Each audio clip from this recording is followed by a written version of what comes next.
लालू खारीची छोटी मोठी स्वप्नकथा। दाट जंगलात एक छोटीशी लालसर खार राहत होती। तिचे नाव होतं लालू। लालूचं फुलदार शेपूट आणि चमकदार डोळे पाहून संपूर्ण जंगल तिच्यावर प्रेम करत असे। पण लालूच्या मनात एक छोटंसं स्वप्न होतं,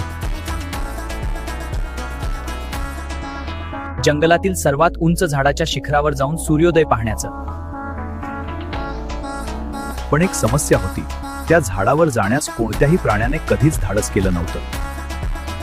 एक दिवस लालूने ठरवलं, आज मी माझं स्वप्न पूर्ण करूनच दाखवणार। ती हळूहळू उंच फांद्यावर चढू लागली। मध्येच वारा जोरात सुटला, फांदी हळू लागली। लालू थोडी घाबरली, तिचं छोटंसं हृदय धडधडू लागलं। लालू, हार मानू नकोस, तू हे नक्की करू शकतेस।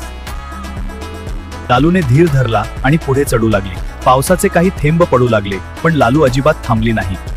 आणि मग समोर नारंगी सोनेरी सूर्योदय उमळत होता। जंगल चमकत होतं, हवा मंद, थंड आणि सुगंधी होती।